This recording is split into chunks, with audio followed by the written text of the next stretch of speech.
तो बेसिकली बात ये है कि अभी हम लोग इस फर्स्ट चैप्टर का जो नाम है, तो अभी मैंने नाम देखा, वो है नेशनल इनकम एंड एम्प्लॉयमेंट। तो अभी हम लोग इस चैप्टर के सिर्फ इनकम वाले पार्ट में, सिर्फ इनकम से डील करते हैं। उसके बाद हम लोग एम्प्लॉयमेंट चैप्टर पे जाएंगे, चैप्टर नहीं मतलब एम्प्लॉयमेंट टॉपिक पे, और वो भी हम लोग दोनों मॉडल में समझेंगे, क्लासिकल मॉडल में भी और इस वाले में केंशियन मॉडल में भी। तो अभी पहले समझेंगे इनकम इन केंशियन मॉडल।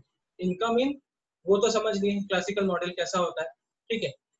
तो वहां पे देखो क्लासिकल मॉडल में डिफेक्ट क्या था कि वहां पे अज्यूम किया गया है कि prices are very flexible, right? That was the assumption made in that model, what we say classical model. लेकिन इसमें केंशियन मॉडल में उस assumption को तोड़ा गया है।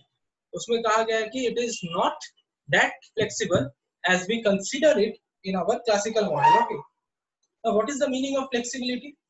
जैसे इसमें बड़ा ही सिंपल तरीके से बताया गया है। फॉर एग्जांपल मैं सेविंग्स इन्वेस्टमेंट जब भी तुम लोगों को मैंने दिखाया, तुम लोगों को मैं दिखाता कि this is savings and this is investment. Okay, this was savings and this was investment. उसमें बड़ा सिंपल तरीके से बताया गया है कि interest rate can move up and down, right? और अगर मैं सप्लाई डिमांड की बात करूं, this was our supply and this was our demand. इसमें बड़े सिंपल तरीके से बोला गया कि पढ़ा था ना फर्स्ट चैप्टर में माइक्रो में कि suppose this is the demand curve, this is the price, this is the quantity, right? This is P1 and this is Q1। फिर बोला गया था ना if price falls and it comes to P2 the quantity will become Q2, right?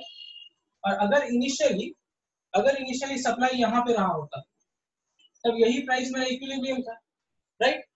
और अगर price नीचे आ जाए किसी कारण से तो क्या होगा?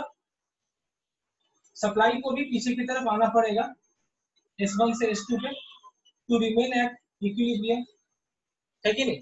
ये क्लासिकल मॉडल में हम लोगों ने पढ़ा था। तो मैंने क्या बोला समझ में आया?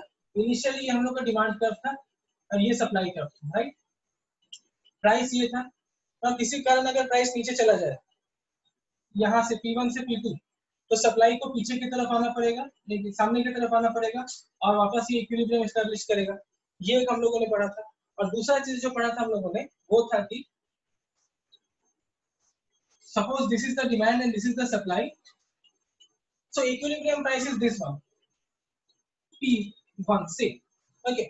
Now if supply goes away, if supply is boosted, सब जो supply boost हो गया यानी कि supply S1 से S2 पे चला गया, then price will come down from P1 to P2, right? If demand is boosted, demand curve from D1 से D2 चला गया, then again price will go to this point to P3. तो classical model का जो assumption था कि prices are very flexible, it can fluctuate on the y axis very easily, but in real life तुमने कभी भी किसी चीज का प्राइस इस तरह से मूव होते हुए देखा है कि सप्लाई बढ़ गया, प्राइस तुरंत यहाँ चला गया, प्राइस तुरंत कम गया? ऐसा नहीं होता है। इट टेक्स टाइम लगता है ना होने में। जैसे कि मैंने टेस्ट में एक क्वेश्चन भी दिया था फेस मास्क वाला, उसमें मैंने लिखा था इस तरह से क्वेश्चन की उस समय प्राइस पे कोई इफेक्ट नहीं पड़ा, लेकिन 2 महीने बाद एक दूसरा इफेक्ट पड़ा, फिर सॉरी 1 हफ्ते बाद एक इफेक्ट पड़ा, फिर 2 महीने बाद एक और इफेक्ट पड़ा, है ना? तो एक टाइम गैप रहता है अगर तुम देखो किसी भी चीज के प्राइस पे, है कि नहीं? आया ना? बोलो यार कुछ पता जाता हूँ। हाँ भैया। अच्छा हाँ एक मिनट जरा होल्ड करो।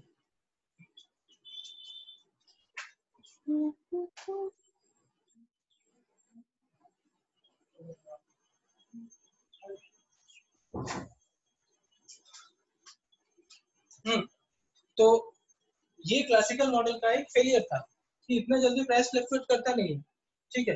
अब ये हो गया। इसमें सप्लाई इन्वेस्टमेंट में क्या फ्लक्चुएट करती है लोग बताते हैं। ये इंटरेस्ट रेट है मेरा इक्विलिब्रियम, समझो कभी से सेविंग्स बूस्ट हो गया, इकोनॉमी में सबको लगा कि हम लोग को सेव करना चाहिए, तो सेविंग्स क्या होगा? तुरंत बढ़ जाएगा, राइट? इधर को चला जाएगा, है कि नहीं? Now try to answer this. Saving समझो इधर चला गया, ओके? तो इक्विलिब्रियम कहाँ हो रहा है? इस इंटरेस्ट रेट पे, at a lower interest rate, right? यानी कि investment will take place at a new interest rate which is below the initial interest rate, यानी कि इंटरेस्ट रेट कम जाएगा, ऑटोमेटिकली कम जाएगा, बैंक को कमाना पड़ेगा। क्यों? To maintain the savings investment relation, दोनों को इक्वल, दोनों की जो इक्वालिटी रिलेशन है उसको मेंटेन करने के लिए। फॉर एग्जांपल समझो सेविंग्स और इन्वेस्टमेंट इक्वल था S1 और I1 पे, राइट? अभी मैं क्या बोल रहा हूँ कि सेविंग्स बढ़ चुका है S2 पे and S2 is greater than S1, बढ़ चुका है, तो क्या अब ये इन्वेस्टमेंट I1 के साथ इक्वल है? ये सिचुएशन S2 और I1 का इक्वल है एक दूसरे के साथ? नहीं, नहीं इक्वल नहीं है। तो इसको इक्वल करने के लिए क्या करना पड़ेगा? I1 को बढ़ना पड़ेगा या कमना पड़ेगा?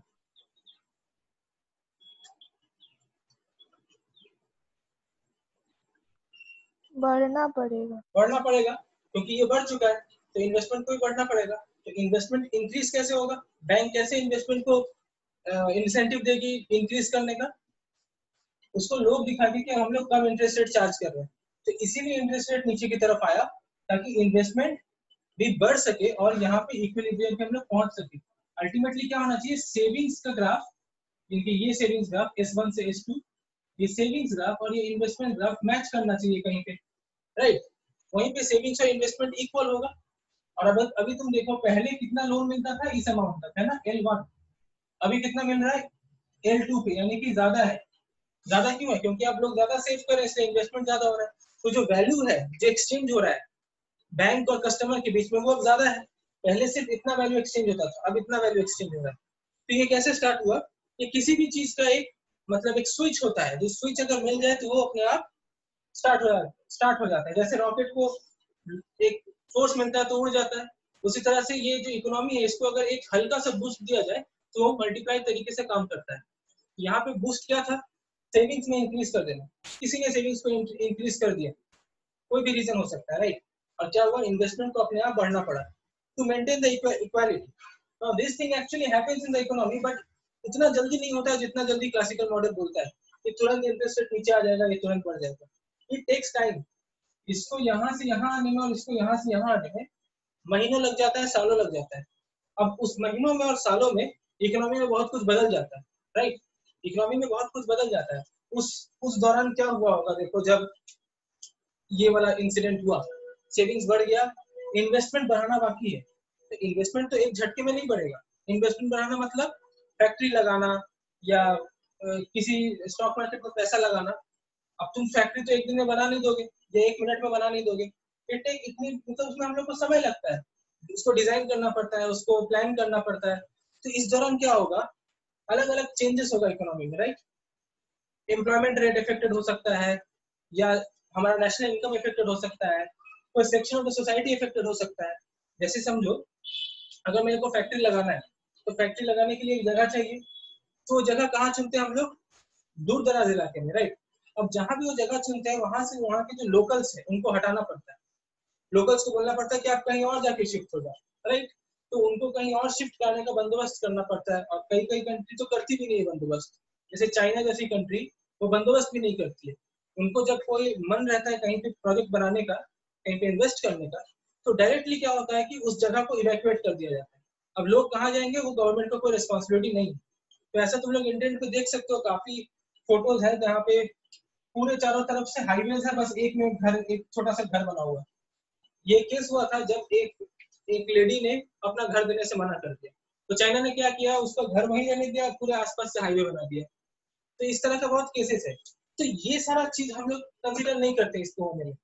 अभी जब ये लोकल्स को हटाना, उनको शिफ्ट कराना, इसमें उन लोग का जॉब जाता है, दूसरा सेक्टर इफेक्टेड होता है। समझो वो लोग वहाँ के लोकल ऑक्यूपेशन में इन्वॉल्व होंगे। समझो वहाँ का लोकल ऑक्यूपेशन है फिशिंग, ओके, वो लोग फिशिंग में इन्वॉल्व होंगे। अब तुम उनको बोलोगे कि यहाँ से निकलो, हम लोग को यहाँ एक फैक्ट्री बनाना है, तो उनका जो ऑक्यूपेशन है वो इफेक्टेड होगा। अब उनका ऑक्यूपेशन क्या था? फिशिंग का। तो फिशिंग सेक्टर जो है वो इफेक्टेड होगा, फिशिंग का जो मार्केट है वो कम जाएगा, राइट? तो फिशिंग सेक्टर से रिलेटेड जितने भी सेक्टर्स है उनको इक्वली डैमेज मिलेगा। अब वो डैमेज से हो सकता है सेविंग्स फिर पीछे चला जाए, क्योंकि उनका जो इनकम सोर्स है वो तो रुक गया। तो आप क्या वो सेविंग्स करेंगे? नहीं कर सकते। तो उनका जो सेविंग्स वाला पार्ट था वो फिर थोड़ा सा पीछे चला जाएगा, राइट? तो सेविंग्स इनिशियली इतना आगे बढ़ा था, क्योंकि इसी को मैक्रो इकोनॉमिक्स कहते हैं। हम लोग एग्रीगेट देख रहे हैं सब लोगों का, तो सब लोगों के कारण सेविंग्स यहाँ बढ़ा, लेकिन कुछ लोगों के कारण सेविंग्स वापस पीछे भी जा सकता है। जो लोग बैकअप कर चुके हैं, जिनका काम जा चुका है, तो सेविंग्स थोड़ा पीछे फिर आएगा। इसे हम लोग कहते हैं crowding out effect, crowd out हो जाता है। जितना इफेक्ट एक्चुअली होना चाहिए उतना होता नहीं है, कुछ कम जाता है, तो सेविंग्स थोड़ा पीछे और जाएगा। अब उसके बाद कभी जब फैक्ट्री बनेगा, फिर उन लोगों को नौकरी मिलेगा, कुछ लोगों को नया लोगों को नौकरी मिलेगा, उनके पास पैसा आएगा, वो लोग अपना एक्सपेंडिचर प्लान करेंगे, वो लोग अपना खर्चे प्लान करेंगे, वो लोग अपना एक्सपेक्टेशंस बनाएंगे। ना ये सब क्या होता है, expectations and all these are technical words, वो सब मैं बताऊंगा। तो ये सब करने में टाइम लगता है। तो इस टाइम के दौरान जो चेंजेस होता है इकोनॉमी में, वो क्लासिकल मॉडल एक्सप्लेन नहीं कर पाता है। तो इसीलिए इसके लिए एक नया मॉडल लगता है, इसे हम लोग केन्शियन मॉडल कहते हैं, ठीक है। तो ये जो डिफरेंस है ना, ये डिफरेंस बन जाता है शॉर्ट रन का और लॉन्ग रन का, राइट। अब क्या तुम मुझे बता सकते हो कौन सा मॉडल शॉर्ट रन को एक्सप्लेन करता है और कौन सा मॉडल लॉन्ग रन को एक्सप्लेन करता है? जस्ट इस सिनेरियो से तुम अपना लॉजिक लगाओ, कॉमन सेंस, और मुझे बताओ कि कौन सा मॉडल शॉर्ट रन को एक्सप्लेन करता है और कौन सा मॉडल लॉन्ग रन को एक्सप्लेन करता है।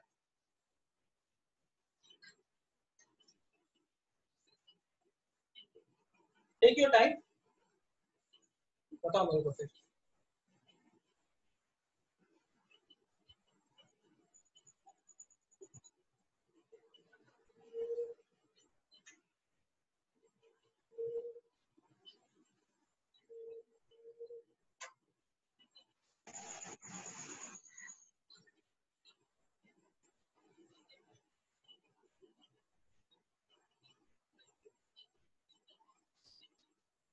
क्या बात नहीं समझ में आया किसी को?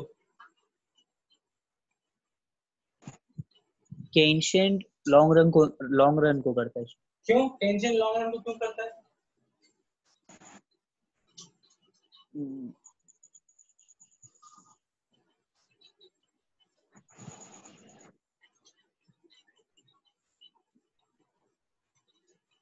रोहित बताओ जरा, दिमाग लगाओ अपना।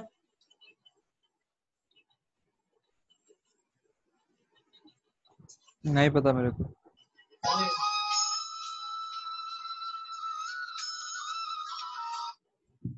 देखो बात ये है, ये जो इम्पैक्ट है मैंने कहा क्लासिकल मॉडल का कि इन्वेस्टमेंट सेविंग्स इंक्रीज हुआ, कि इन्वेस्टमेंट को इंक्रीज होना पड़ेगा, ये कई टाइम बाद हमें नजर आएगा।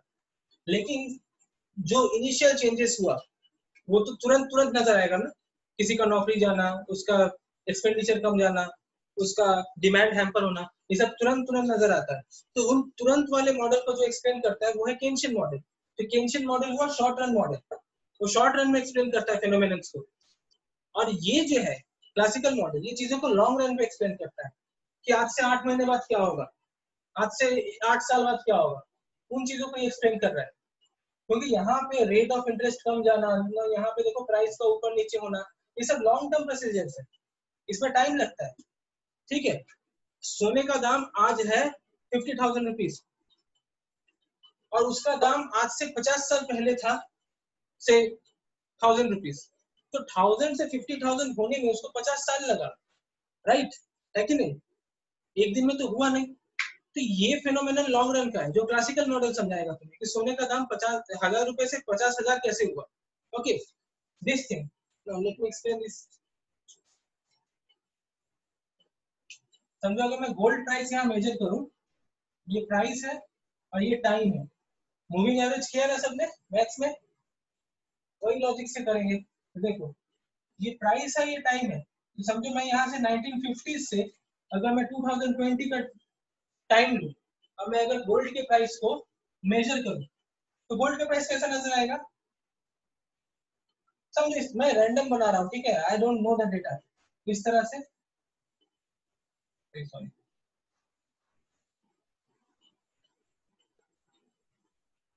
Right, it will look something like this starting from here to here, okay। तो अगर मैं तुमसे पूछूं कि 1950 से 2020 के बीच गोल्ड का प्राइस कैसे चेंज हुआ, तो तुम क्या बोलोगे कि हाँ यहाँ पे 1000 था 1K और यहाँ पहुंच गया 50K पे। बहुत अच्छी बात है, 1000 से 50,000 पे पहुंच गया। इसे कौन दिखाएगा? इसे क्लासिकल मॉडल दिखाएगा अपने ग्राफ में इस तरह से। Initially it was 1K and then it moved to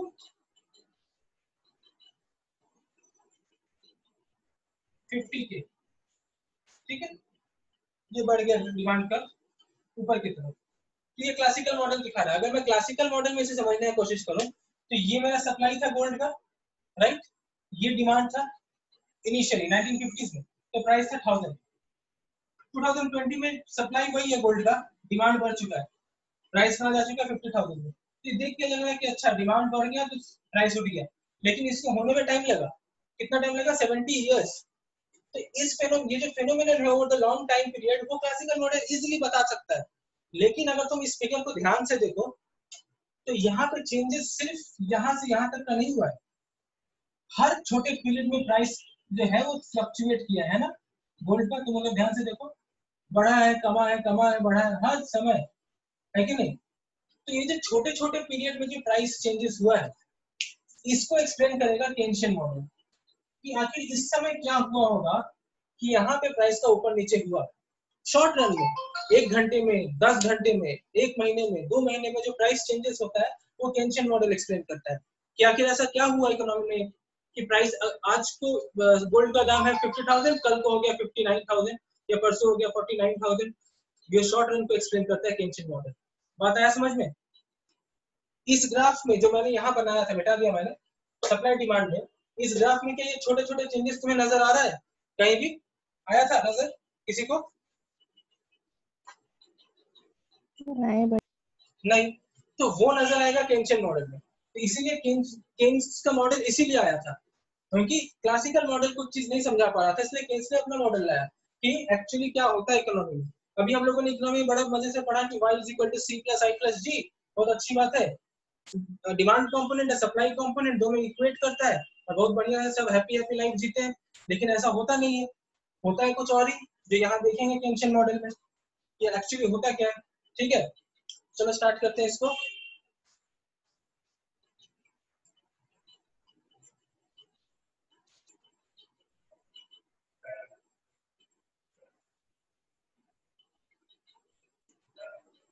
अच्छा, तो जो डिफरेंस है, जो फैक्टर है जो डिफरेंस लाता है क्लासिकल में और केन्शियन में, वो होता है, एक होता है प्लान्ड एक्सपेंडिचर, ठीक है, प्लान्ड एक्सपेंडिचर, और एक होता है actual expenditure.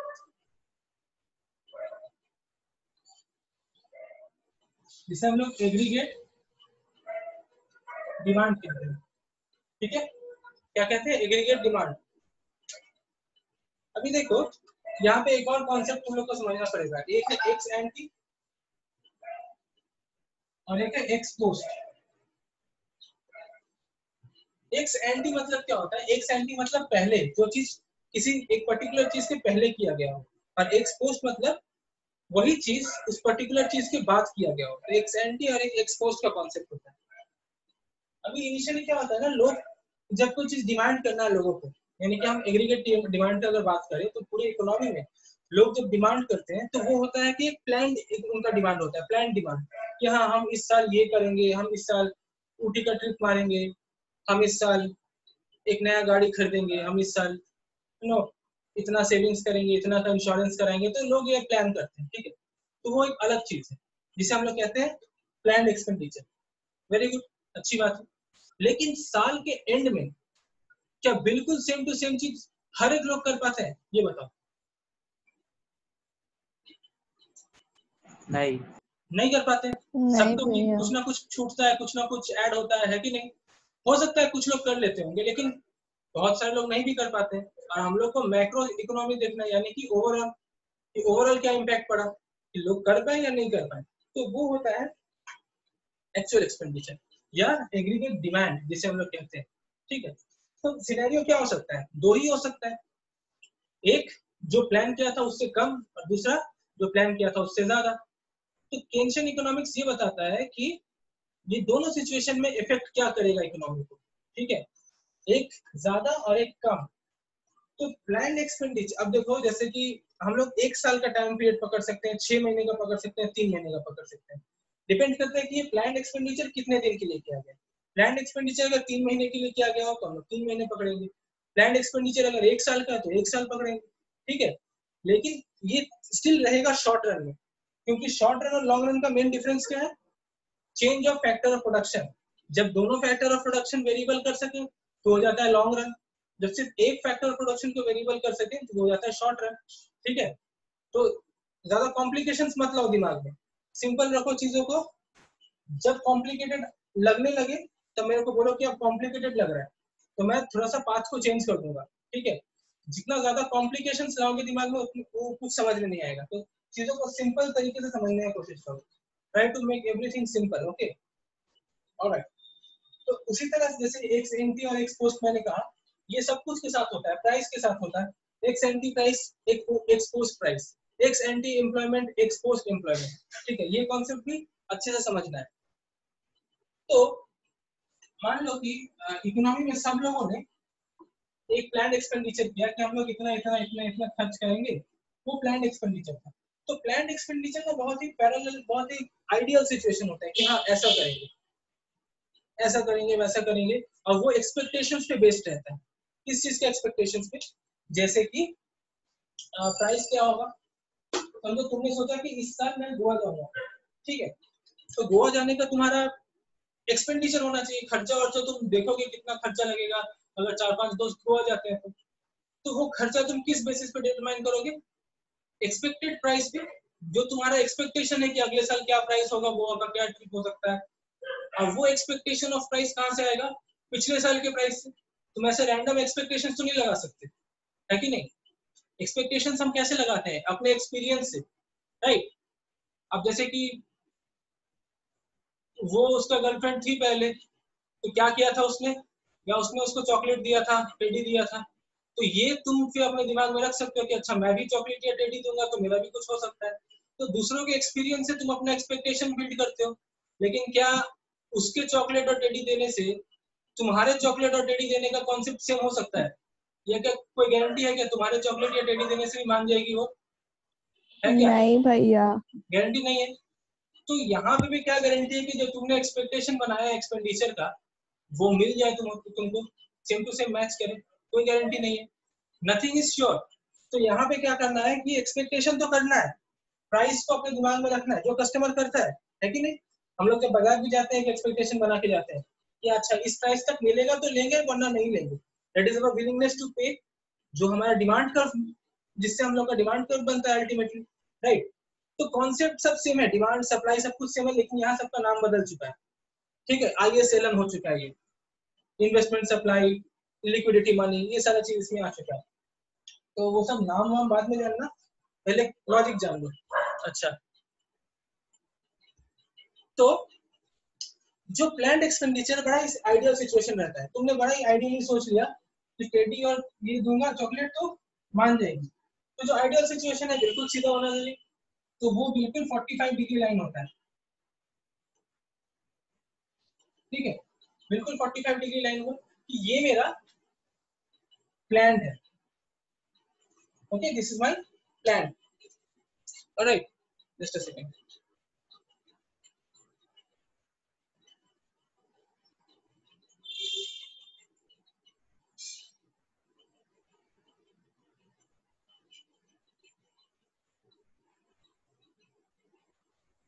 Okay, so this is my planned expenditure. अब ये प्लान्ड एक्सपेंडिचर बड़ा ही आइडियल नजर आ रहा है, लेकिन एक्चुअल एक्सपेंडिचर क्या होगा ये सवाल है, ठीक है। या जैसे हम लोग कहते हैं एग्रीगेट डिमांड क्या होगा।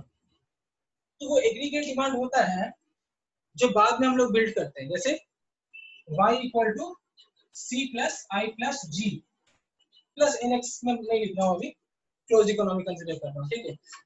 अल्टीमेटली क्या होगा, साल के एंड में जब जीडीपी कैलकुलेट कर रहा होगा ऑफिस में बैठ के नेता लोग, तो वो लोग क्या देखेगा, टोटल डिमांड कितना हुआ, c प्लस आई प्लस जी, इतना ही हुआ, ठीक है। ये y था प्लान, समझो ये y तुमने प्लान किया था कि इतना खर्च करेंगे, वाई मतलब खर्चा यहाँ पे, इतना एक्सपेंडिचर करेंगे। लेकिन किया कितना तुमने, सी प्लस आई प्लस जी, इतना, ठीक है। तो ये सी प्लस आई प्लस जी का तीन ही केस हो सकता है। देखो, या तो ये y के साथ इक्वल होगा, या तो ये y से ज्यादा होगा, या तो ये y से कम होगा, राइट। ये तीन ही हो सकता है कि तुमने जो प्लान किया था एक्चुअली एक्सपेंडिचर वही हुआ। दूसरा क्या हो सकता है, उससे ज्यादा हुआ। तीसरा क्या हो सकता है, उससे कम हुआ। इसके अलावा कोई ऑप्शन है क्या इसके पास?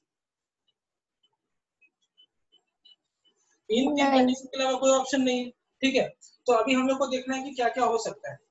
तो ये जो C प्लस आई प्लस जी है, जो मैंने साल के जो एक्सपेंडिचर करने के बाद सभी लोगों के एक्सपेंडिचर करने के बाद इंडिया ने जो कैलकुलेट किया कि C प्लस आई प्लस जी का वैल्यू कैसा हुआ, तो उसे मालूम पड़ा कि उसका ग्राफ ऐसा नजर आ रहा है, C plus I plus G. This is the aggregate demand जो मार्केट में है एक साल में। एक साल में कह लो, या एक क्वार्टर में कह लो, या सेमी ईयर में कह लो, कुछ भी कह लो, ये C प्लस आई प्लस जी ऐसा होता है, राइट। अगर इस लाइन को अगर मैं थोड़ा सा चेंज करूं तो वो आइडियल सिचुएशन हो जाएगा, यानी कि ऐसा लाइन थोड़ा घुमा दूं इस तरह से, तो ये प्लांट के साथ पैरेलल या ओवरलैप कर जाएगा, तब सिचुएशन होगा इक्वल वाला, यहाँ इक्वल है। अभी इस पोजीशन में क्या है, इस पोजीशन में अगर मैं ध्यान से देखूं तो ये जो मेरा एग्रीगेट डिमांड है वो इस पॉइंट के पीछे वाले जोन में, यानी कि इस जोन में प्लांट एक्सपेंडिचर देखो, सॉरी एग्रीगेट डिमांड देखो प्लांट से ऊपर है, और इस वाले पार्ट में प्लान जो है वो एग्रीगेट से ऊपर है कि नहीं। तो इक्वल किस पॉइंट पे है, तो इक्वल है इस पॉइंट पे। बात आया समझ में सबको?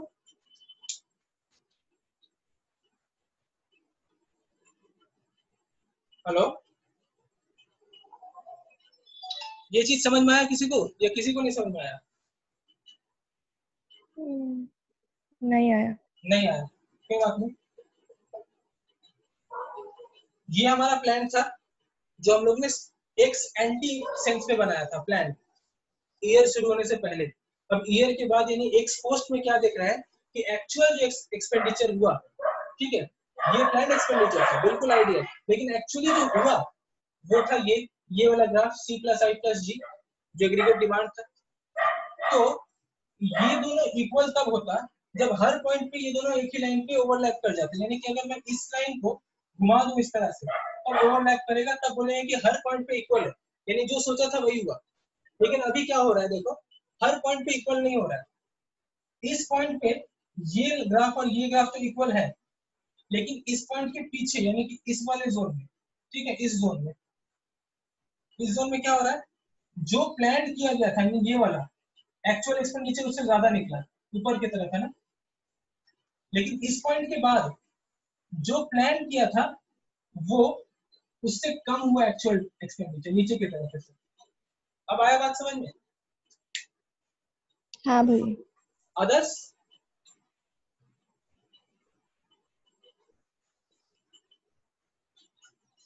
आया।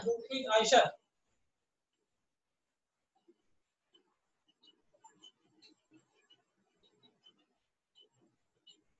ओके।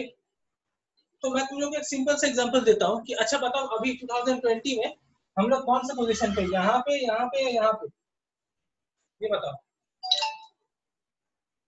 पीछे। पीछे मतलब कहाँ पे, यहाँ पे? नहीं, यहाँ वहाँ पे। यस, हाँ। वी आर यहाँ पे। हमारा प्लान एक्सपेंडिचर से नीचे हमारा एक्चुअल एक्सपेंडिचर है। हम लोगों ने क्या क्या सोचा था, क्या क्या कर रहे हैं, ठीक है। तो इकोनॉमी कभी भी, अब ये देखो ये शॉर्ट रन पे है।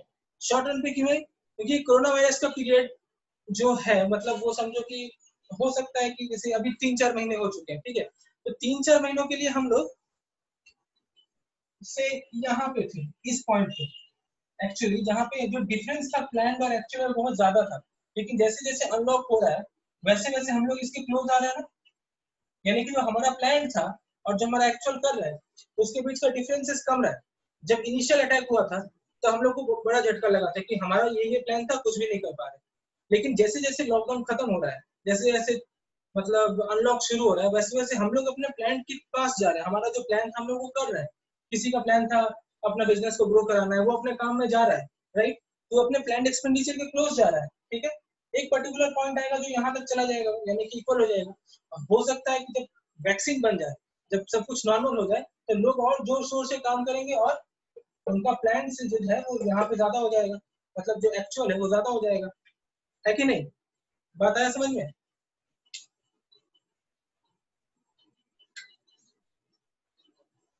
तो हाँ भैया। ये सारा सिचुएशन देखो शॉर्ट रन का है। हम लोग यहाँ पे जो मूवमेंट को मेजर कर रहे हैं वो शॉर्ट पीरियड में कर रहे हैं कि यहाँ पे मार्च में हुआ, अप्रैल में हुआ, मई में हुआ, जून में हुआ, जून में यहाँ आ गए, फिर आगे गए हम लोग। तो इस तरह से हम लोग over the short period of time हम लोग इसे मेजर कर पा रहे हैं। तो क्लासिकल में ऐसा नहीं था। क्लासिकल में क्या होता, एक सप्लाई कर्व होता, एक डिमांड कर्व होता, वहीं से पूरा खेल समझा दिया जाता। ठीक, इतना इतना इनकम हो रहा था पहले, अचानक क्या हुआ, डिमांड लोगों का कम गया क्योंकि लोग घर से निकलना बंद कर दिए, आउटपुट कम गया, Q1 से Q2 पे चला गया। सिंपल क्लासिकल में ये दिखा दिया जाता, लेकिन कितने टाइम पीरियड पे हुआ वो नहीं बताते ये लोग।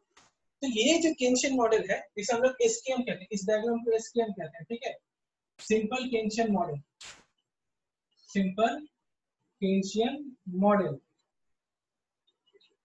ओके, इसमें बताया जाता है कि एक्चुअली चेंजेस कैसे होता है एक्स एंटी और एक्स पोस्ट, ठीक है।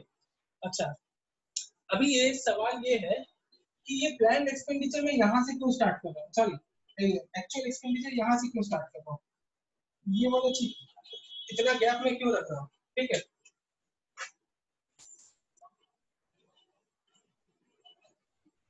Just a second.